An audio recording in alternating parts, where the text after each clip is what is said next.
पूर्णः कुंभोऽधिकाल अहितस्तं वै पश्यामो बहुधानुसन्तः स इमा विश्वा भुवनानि प्रत्यंकालम तमाहुः परमे व्योमन। अर्थात अमृत से पूर्ण कुंभ पर्व 12 वर्ष रूपी समुचित काल में स्थापित किया हुआ है। संत जन उसे विभिन्न कालों में अनेक रूपों में, कभी प्रयाग कभी नासिक आदि में होते हुए देखते हैं। वो पर्व काल इन संपूर्ण भुवनों को प्रत्यक्ष फल प्रदान करता है। उस काल को परम व्योम में स्थित कहते हैं। अथवा हे संतो, पूर्ण कुंभ 12 वर्ष के बाद आता है, जिसे हम अनेकों बार प्रयाग आदि तीर्थों में देखते हैं। कुंभ उस काल को कहते हैं जो अनंत आकाश में ग्रह राशि आदि के योग से होता है। यही नहीं, स्वयं सृष्टिकर्ता ब्रह्मा जी ने कहा है, चतुरः कुंभांश्चतुर्धा ददामि। हे मनुष्यों, मैं तुम्हें ऐहिक तथा आयुष्मिक सुखों को देने वाले 4 कुंभ पर्वों की रचना कर 4 स्थलों प्रयाग, हरिद्वार, उज्जैन, नासिक में प्रदान करता हूं तथा कुंभिका दूषिका पीयकान अर्थात पेट को घटवत बना देने वाले उदर रोगों, शरीर दूषक रोगों और प्राणघातक रोगों को कुंभ के अधिष्ठात्री देवता दूर करें। देव दानव संवादे मध्यमाने महोदधौ उत्पन्नोऽसि तथा कुंभ विधृतो विष्णुना स्वयं त्वत्तो ये सर्वतीर्थानि देवाः सर्वे त्वयि स्थिताः त्वमि तिष्ठान्ति भूतानि त्वयि प्राणाः प्रतिष्ठिताः शिवः स्वयं त्वमेवासि विष्णुत्वं च प्रजापतिः आदित्या वसवो रुद्रा विश्वे देवा सपैत्रिकाः त्वयि तिष्ठन्ति सर्वेपि यतः काम फल प्रदाः। अर्थात देव दानव विवाद में समुद्र मंथन के अवसर पर तुम्हारी उत्पत्ति हुई। तुम्हें साक्षात विष्णु भगवान ने धारण किया। उस तुम्हारे भीतर स्थित जल में समस्त तीर्थ, समस्त देवता, समस्त प्राणी तथा प्राण आदि स्थित रहते हैं। तुम स्वयं साक्षात शिव, ब्रह्मा और विष्णु हो।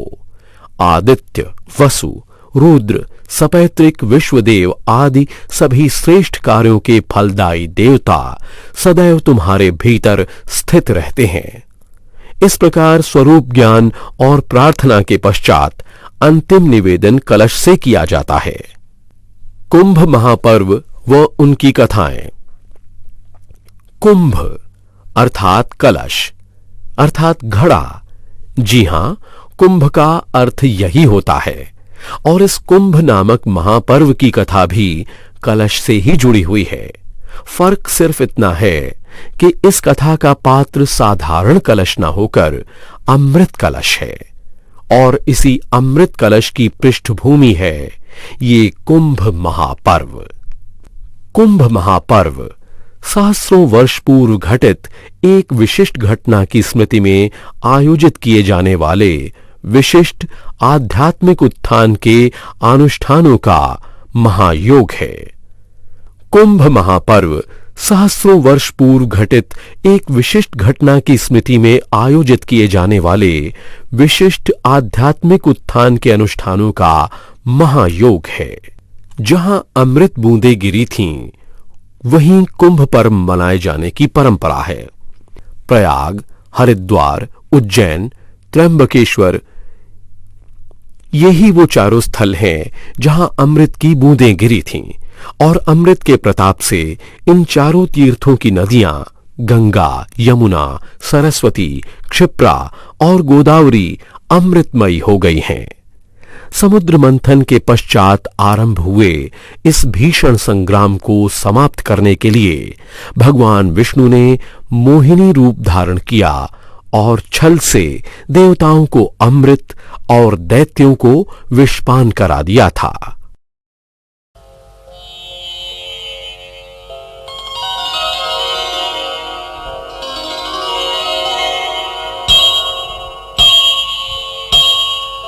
ओम श्री गुरुभ्यो नमः। हरिः ओम। गणानां त्वा गणपतिं हवामहे कविं कवीनामुपमश्रवस्तमम् ज्येष्ठराजं ब्रह्मणां ब्रह्मणस्पत नः शृण्वन्नोतिभिः सीदसादनम्। श्रीमहागणाधिपतये नमः। ओम नमो भगवते रुद्राय। ओम नमस्ते रुद्रमन्यवभूतोत इषवे नमः। नमस्ते अस्तु धन्वने बाहुभ्यामुदते नमः। यात ईशः शिवतमा शिवं बभूवते धनुः। शिवाशरव्या यादवतया नो रुद्रमृडया। याते रुद्रशिवा तनोरघोरा पापकाशिनी। तया नस्तनुभाषन्तमया गिरिशन्ताभिचाकशीः। यामिषं गिरिशन्तहस्ते बिभर्ष। हमारे धर्म शास्त्रों के मतानुसार कुंभ 12 कल्पित हैं, जिनमें से 4 भारतवर्ष में प्रयाग, हरिद्वार, उज्जैन, त्र्यंबकेश्वर में होते हैं तथा शेष 8 देवलोक में माना जाता है। त्र्यंबक में बृहस्पति तो सिंहस्थ ही रहते हैं, पर सूर्य और चंद्रमा भी सिंहस्थ हो जाते हैं। यही कारण है कि उज्जैन और त्र्यंबकेश्वर के कुंभ पर्वों को कुंभ न कहकर सिंहस्थ नाम से अधिक जाना जाता है। इस दृष्टि से देखें तो सूर्य और चंद्र के साथ बृहस्पति को ही सर्वाधिक महत्व दिया जाता है। धार्मिक एवं वैज्ञानिक दोनों मान्यताओं के अनुसार पिंड एवं ब्रह्मांड, इन दोनों का आपस में गहरा संबंध है। ज्ञान, आत्मा और मन, इनका सुयोग बनने पर मनुष्य को आत्मज्ञान की प्राप्ति होती है। यही विचार खगोलीय दृष्टि से इस प्रकार व्यक्त किया जा सकता है कि बृहस्पति माने ज्ञान, सूर्य अर्थात आत्मा और चंद्र यानी मन। धार्मिक मान्यता के अनुसार शास्त्रकारों ने चंद्रमा को सूर्य जितना ही महत्व दिया है। यूं तो कुंभ पर्व शताब्दियों से भारत के 4 नगरों में, जो कि 4 दिशाओं में विभिन्न नदियों के किनारे बसे हैं, कुंभ पर्वों का इतिहास कुछ भी रहा हो, किंतु ये परम सत्य है कि वैदिक काल से ही परमात्मनिष्ठ, वैराग्यवान, त्यागमूर्ति, तपस्वी, वीतरागी, ऋषि मुनि, हंस परमहंस, संत महंत तथा धर्माचार्य गण अपनी शिष्य मंडली के साथ जमात के रूप में देशाटन करते थे और कुंभ अर्ध कुंभ पर्वों पर एकत्रित होते थे तथा दान धर्मादि अनुष्ठानों के साथ ईश चर्चा और सुदृढ़ तथा नैतिक समाज के निर्माण हेतु चर्चा परिचर्चा करते थे। जो व्यक्ति कुंभ का लाभ प्राप्त करता है, उसको देवता उसी प्रकार नमन करते हैं जैसे भिखारी किसी धनवान को करता है। सन 2012 व सन 2024 ईस्वी में प्रयागराज का पूर्ण कुंभ भविष्य में होगा और सन 2015 ईस्वी में त्र्यंबकेश्वर का कुंभ पर्व भविष्य में होगा।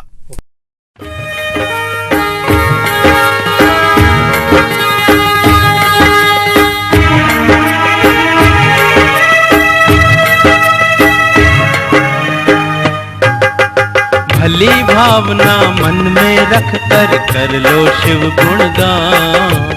भली भावना मन में रख कर लो शिव गुणगान। सहज साधना से खुश होते नित शंकर भगवान के भोले भंडारी मही महिमा ही न्यारी, के भोले भंडारी महिमा ही न्यारी।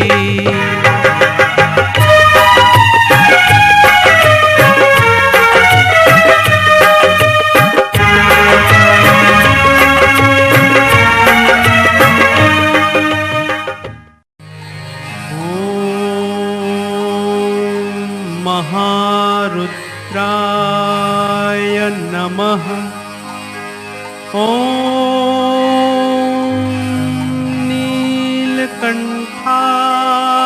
नमः। ओम शशिशेखराय नमः। ओम महामृत्युंजयाय नमः। ओम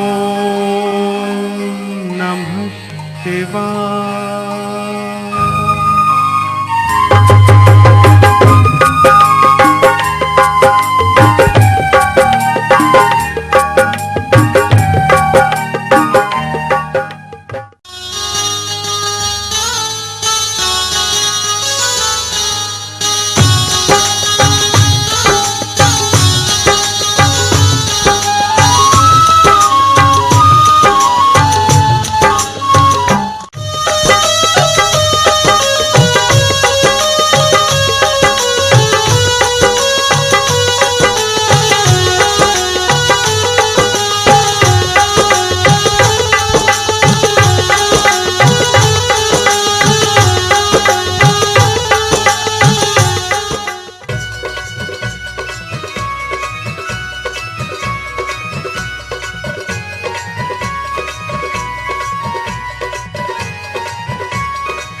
कार्तिक मास में 1000 बार, माघ महीने में 100 बार गंगा स्नान करने और वैशाख महीने में करोड़ बार नर्मदा में स्नान करने से जो फल मिलता है, वही फल एक बार कुंभ स्नान करने से प्राप्त होता है।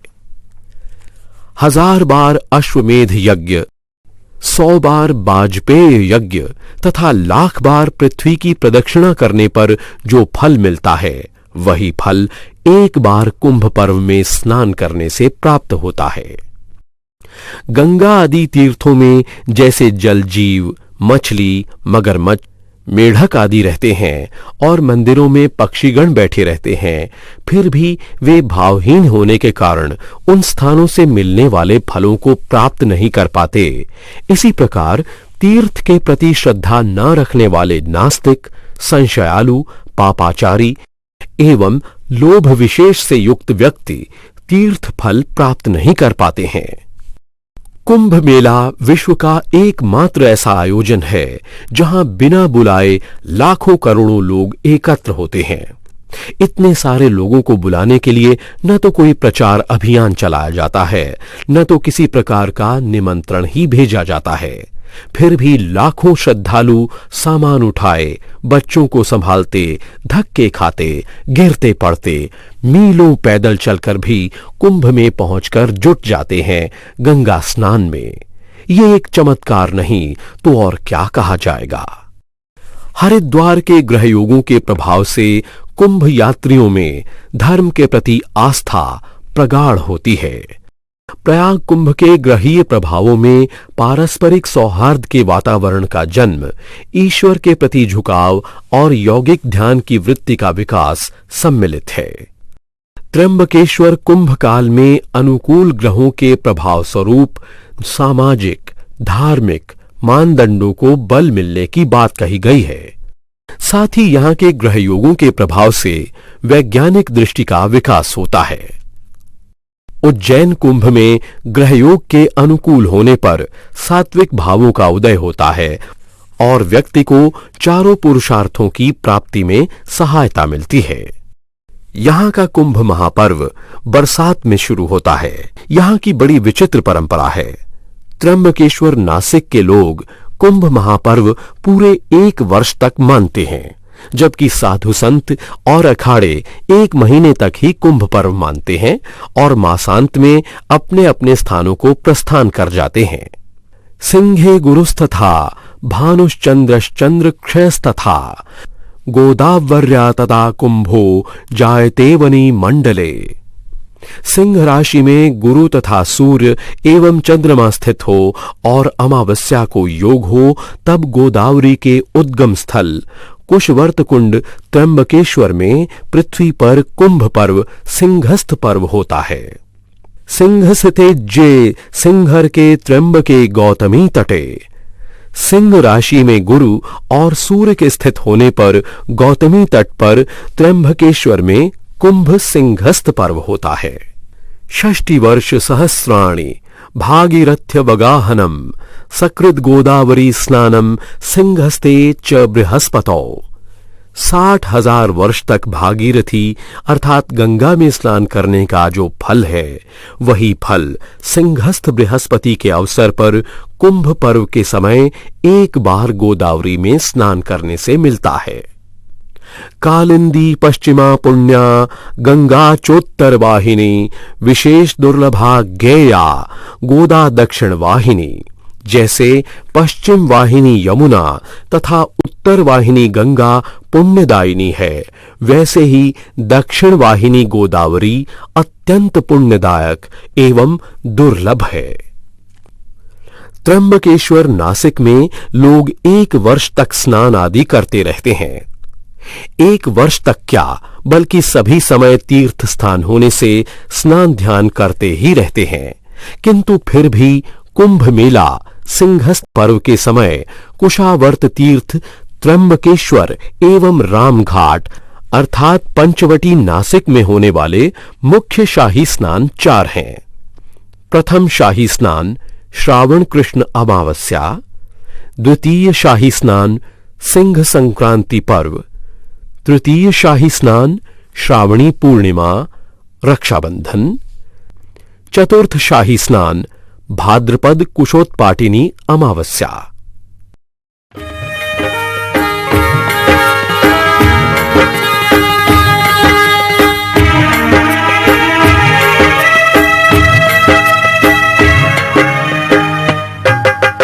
भली भावना मन में रख कर लो शिव गुणगान।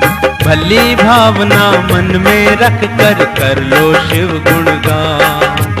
सहज साधना से खुश होते नित शंकर भगवान के बोले भंडारी महिमा ही न्यारी के बोले भंडारी महिमा ही न्यारी।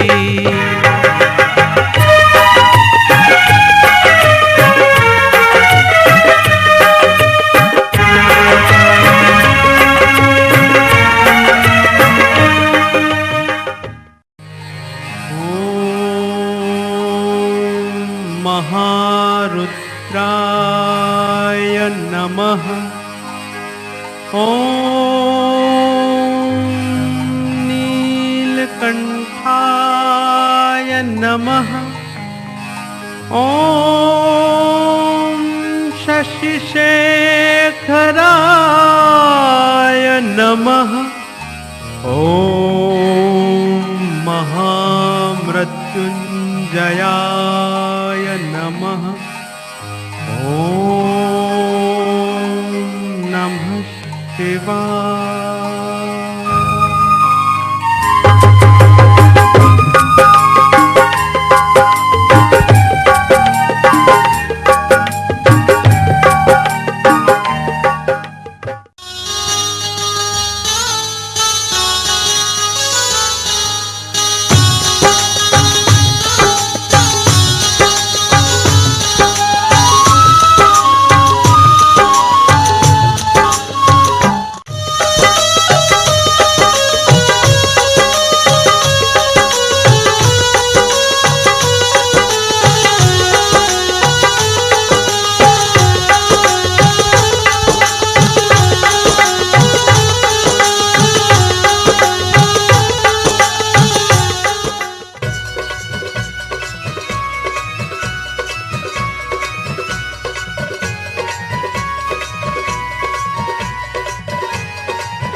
सह्याद्री पर्वत श्रृंखला एवं शिवलिंगाकार पर्वतमालाओं से घिरा 711.4 मीटर की ऊंचाई पर पंचमूड़ा पर श्री क्षेत्र त्र्यंबकेश्वर स्थित है। त्र्यंबकेश्वर गांव से 750 सीढ़ियां चढ़कर ब्रह्मगिरी पर्वत पर जाया जाता है। इसी ब्रह्मगिरी पर्वत पर गौतम ऋषि ने अपने ऊपर लगे मिथ्या गो हत्या के कलंक को धोने के लिए भगवान शिव की कठिन तपस्या करके गोदावरी को प्रकट किया था। विभिन्न कुंडों से होती हुई तथा शिवलिंग को स्नान कराती हुई समतली पर अवतरित होती है। यहां त्रैगुणात्मक ज्योतिर्लिंग त्र्यंबकेश्वर स्थापित है। शिव ब्रह्मा विष्णु के समन्वय से शिव की त्रिमुखी प्रतिमा है। ये ज्योतिर्लिंगों में अद्भुत और विशेष दर्शनीय है। मृत्यु को जीतने वाला महामृत्युंजय मंत्र यहीं से प्रकट और सिद्ध हुआ है। कुशावर तीर्थ, विल्लव तीर्थ, गौतम तीर्थ, ब्रह्मकुंड आदि अनेक तीर्थ तथा मंदिरों वाला ये नगर अपनी पौराणिकता, ऐतिहासिकता और पुरातात्विकता के कारण विश्व प्रसिद्ध है। त्रेता युग में भगवान रामचंद्र जी ने पिता के वचन का पालन करते हुए अपने वनवास की कुछ अवधि यहां बिताई थी।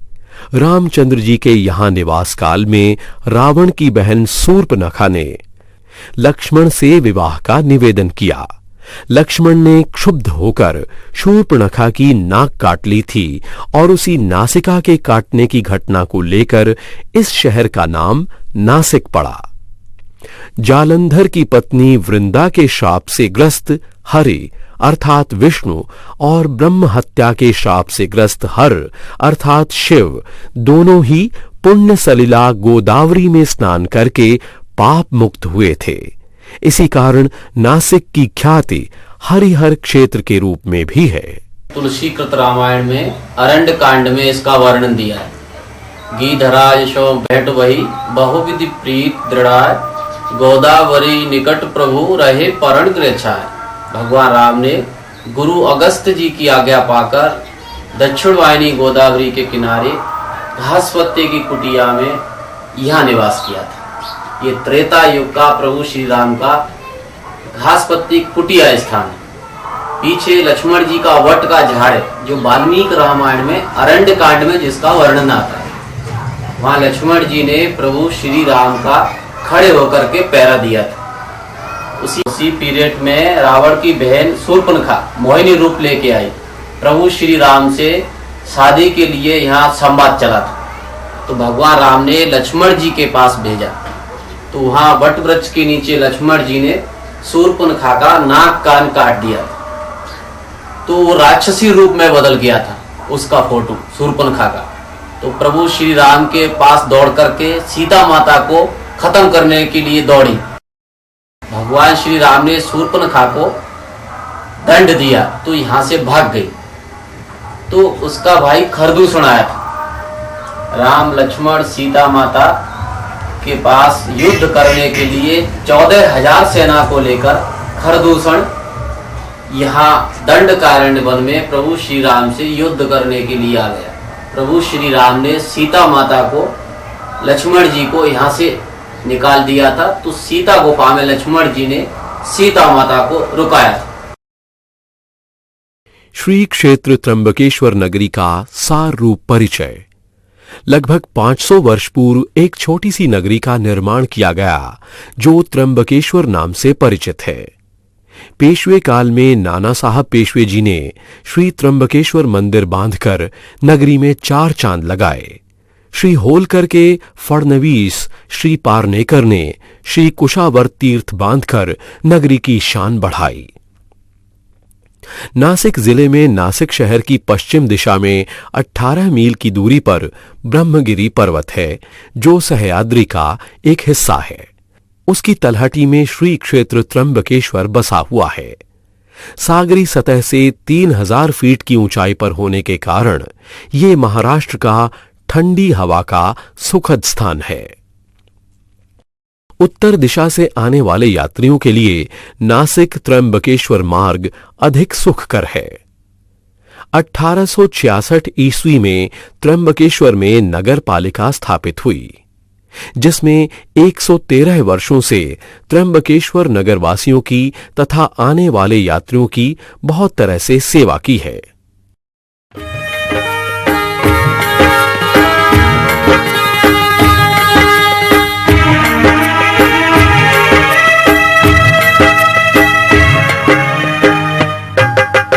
भली भावना मन में रख कर लो शिव गुणगान।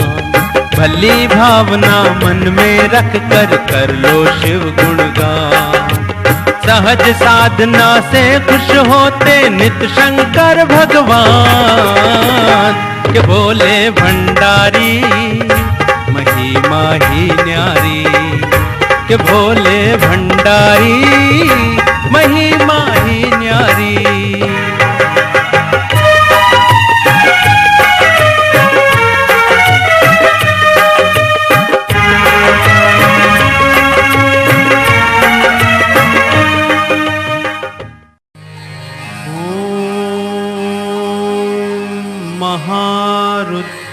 महारुद्राय नमः।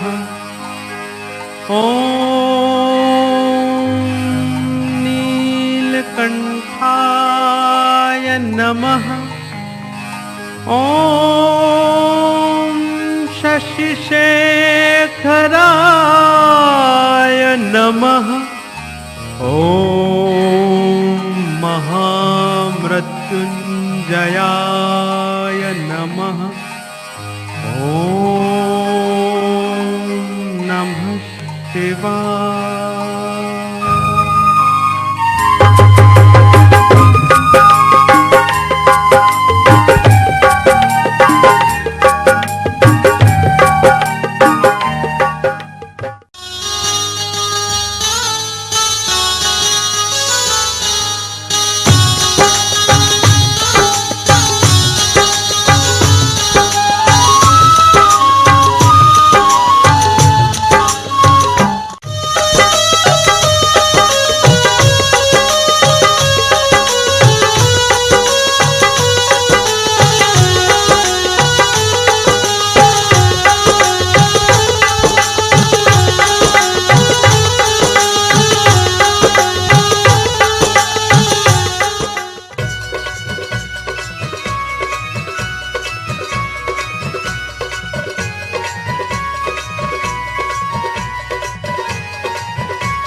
पाताल में हिरण्याकक्ष नामक एक दैत्य रहता था। उसने सबकी नाक में दम कर दिया था। उसका दमन करने के लिए भगवान विष्णु ने वराह का रूप लिया और उसको मार डाला। तत्पश्चात गंगा द्वार में वराह रूप में ही स्नान किया, इसलिए इसे वराह कुंड कहते हैं। राम मंदिर तथा राम कुंड, लक्ष्मण कुंड। गंगा द्वार के बीच में ही राम मंदिर है। वहां गूलर के पेड़ अर्थात औदुंबर वृक्ष के तने से गंगा गोदावरी निकली है। श्री कुशावर्त तीर्थराज। श्री होलकर के फडणवीस श्री रावजी बालासाहेब पारनेकर ने 1670-71 ईस्वी में 8 लाख रुपए खर्च करके कुशावर्त तीर्थ बांधा। ये एक प्रमुख तीर्थ माना जाता है। कुशावर्त तीर्थ में स्नान करने से मिलने वाले पुण्य की महानता का वर्णन श्री नामदेव जी ने निम्नलिखित ओवियों में किया है। वाचे महता गंगा गंगा, सकल दोष जाति भंगा, दृष्टि पड़ता ब्रह्मगिरी, त्यासी नाही यमपुरी, करिता कुशावर्ते स्नान, त्याचे कैलासी राहणे, नामा म्हणे प्रदक्षिणा, त्याच्या पुण्या नाही गणना। 1755 से 1786 ईस्वी के कालखंड में श्रीमान नाना साहेब पेशवे ने त्र्यंबकेश्वर का हेमाडपंथी मंदिर बांधा। इसका विस्तार पूर्व पश्चिम में 270 फीट तथा दक्षिणोत्तर में 217 फीट है।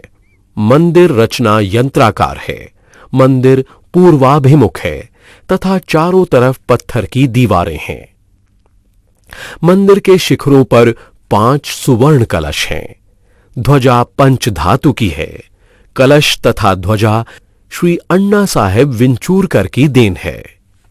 मंदिर में प्रवेश करते ही मंत्र घोष द्वारा शिव जी का स्तुति गान करने वाले ब्रह्मवृंद के दर्शन होते हैं और उसी प्रसन्नता से अंदर झांकते ही मंद दीपालोक में आदिनाथ भगवान शंकर के स्वयंभू स्थान के दर्शन होते हैं। देवाधिराज आदिनाथ श्री त्र्यंबकेश्वर के शिवलिंग पर आसनाधिस्थ ब्रह्मा विष्णु महेश के दर्शन होते हैं। कलसा भर पानी समा जाए इतना गढ़ा शिवलिंग पर है। उसमें अंगूठे के आकार में ब्रह्मा विष्णु महेश आसनाधिस्थ हैं। श्री भगवान त्र्यंबकेश्वर की लिंगाकृत मूर्ति पर हमेशा गंगा गोदावरी का अभिषेक होता है। श्री गंगा गोदावरी मंदिर। शुक्ल यजुर्वेदीय मां शाखा के ब्रह्मवृंद ने चंदा इकट्ठा करके ये मंदिर बनाया है। माघ सुढ़ी 1 से 12 तक गंगा गोदावरी का उत्सव मनाया जाता है। त्र्यंबकेश्वर नगरी में मनाए जाने वाले उत्सव। हर 12 वर्ष बाद कुंभ मेला होता है। माघ महीने में गंगा गोदावरी का उत्सव 12 दिन। पूस महीने में श्री संत निवृत्तिनाथ महाराज की यात्रा 3 दिन। 12 ज्योतिर्लिंगों में से ये एक प्रमुख स्थान होने के कारण श्रावण महीने में बहुत सारे भक्तगण दर्शन के लिए आते हैं। श्री रामचंद्र के निवास के कारण पुनीत बनी पंचवटी में गोदावरी के तीर पर होने वाले श्री रामकुंड वैष्णव पंथी साधु महात्मा स्नान करते हैं। उगम सत्ययुग में देव और दानवों ने समुद्र मंथन किया। उस समय देव दानवों को 14 रत्नों का लाभ हुआ। 14 रत्न इस प्रकार हैं: लक्ष्मी, कौस्तुभ, पारिजात, सुरा, धन्वंतरी, चंद्रमा, गरुड़, पुष्पक, ऐरावत, पांचजन्य, शंख, रंभा, कामधेनु और अमृत। अमृत कुंभ प्राप्त करने के लिए दानवों ने देवों से 12 दिन घमासान युद्ध किया। इस युद्ध में कुंभ से कुछ अमृत की बूंदें जमीन पर गिरी। ये बूंदें हरिद्वार, प्रयाग, उज्जैनी और श्री क्षेत्र त्र्यंबकेश्वर इन 4 स्थानों में गिरी। देवों को इन बूंदों की रक्षा करना अनिवार्य हुआ। सूर्य, चंद्र और बृहस्पति ने मिलकर उनकी रक्षा की। चंद्र ने अमृत गिरने से, सूर्य ने कुंभ टूटने से और बृहस्पति ने दानवों से अमृत की रक्षा की। इसलिए जब सूर्य और चंद्र व बृहस्पति सिंह राशि में प्रवेश करते हैं तब ही कुंभ मेला लगता है। कुंभ योग सिंह स्थिते दिन करे तथा जीवने संयुते आमाया इतवारेच गोदावर्यातु त्र्यंबके।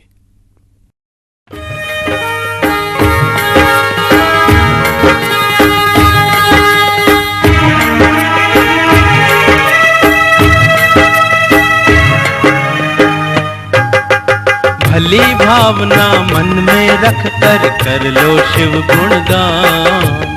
भली भावना मन में रख कर लो शिव गुणगान।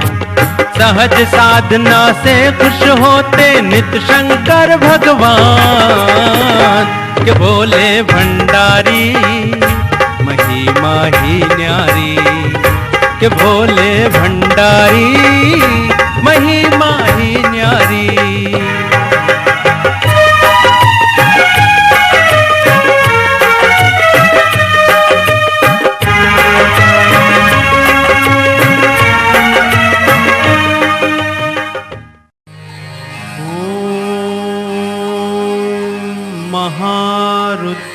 महारुद्राय नमः। ओम नीलकंठाय नमः। ओम शशिशेखराय नमः। ओम महामृत्युंजयाय नमः। ओम नमः शिवाय।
श्री क्षेत्र नाशिक का वर्णन करते समय ईसवी पूर्वकालीन नाशिक की शान के दर्शन होते हैं। नाशिक शहर की संस्कृति बहुत पुरातन है। आज उस पुरातन संस्कृति के दर्शन नहीं होते। नासिक के पास बंबई आगरा रोड पर स्थित पांडव गुफाओं के शिलालेख से यह ज्ञात होता है। पांडव गुफाएं 2-2.5 हजार वर्ष पुरातन हैं। शिल्पकारी करते समय शिलालेखों में नाशिक के तत्कालीन संस्कृति के उदाहरण खोदे हुए हैं। इस शिलालेख की शिल्पकारी ईसवी पूर्व 50 में हुई है। ये शिलालेख के आधार पर स्पष्ट होता है। शालिवाहन कुले कृष्णे राजनी नाशिकेन। लक्ष्मण कुंड 1758 ईस्वी में सूबेदार महोदय काकड़े ने लक्ष्मण कुंड बांधा, जो रामकुंड के पास ही है। पेशवे गोपिकाबाई ने सीता कुंड बांधा। सुंदर नारायण मंदिर कपालेश्वर मंदिर के सामने और विक्टोरिया पुल के पास ये मंदिर है। ईस्वी सन में सरदार गंगाधर यशवंत चंद्रचूड़ ने यह मंदिर बांधा। इसके लिए 10 लाख रुपए खर्च हो गए थे। इस मंदिर का नवकाशी काम अनुपमेय है। इस मंदिर में नक्काशी का अनुपम कार्य किया गया है। सुंदर नारायण का मंदिर अति सुंदर है।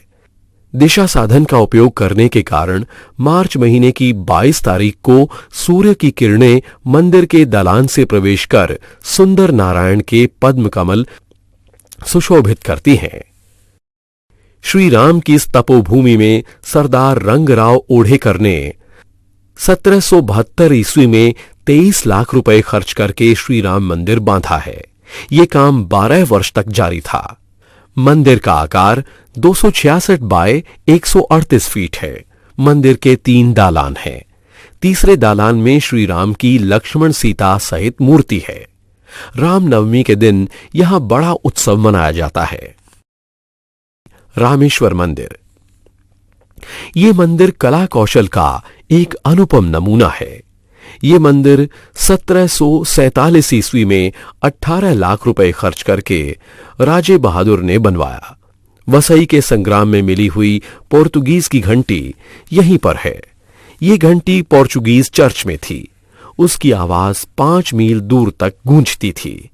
इस साल गोदावरी में बाढ़ आने के कारण मंदिर को नुकसान पहुंचा है। गोदावरी के पश्चिम किनारे पर गोराराम मंदिर है। राम सेतु पुल के पश्चिम कोने में श्री बालाजी मंदिर है। ये एक बड़ा सार्वजनिक संस्थान है। मंदिर में श्री बालाजी की सुंदर मूर्ति है। भद्रकाली मंदिर नासिक शहर के मध्य भाग में भद्रकाली मंदिर है। यहां देवी की तांबे की मूर्ति है जो 1 फुट ऊंची है। नवरात्रि में यहां बड़ा उत्सव मनाते हैं। तपोवन पंचवटी में प्राचीन काल में एक बड़ा जंगल था। एक दंत कथा है कि यहां शूर्पणखा के कान नाग काटे गए। गोदावरी के प्रवाह के कारण तपोवन की शिलाओं में कुछ गुफाएं बन गई हैं। ये ब्रह्मयोनि नाम से मशहूर है। ये गुफाएं आज भी वर्षा ऋतु के सिवा सभी ऋतुओं में हम देख सकते हैं। सीता गुफा श्री राम मंदिर के पास सीता गुफा है। माना जाता है कि यहां सीता रहती थी। यहां अब एक शिवलिंग है। पूर्णः कुंभोदिकाल अहितस्तम वै पश्यामो बहुधानुसंतः स इमा विश्वा भुवनानि प्रत्यंकालम तमाहुः परमे व्योमन।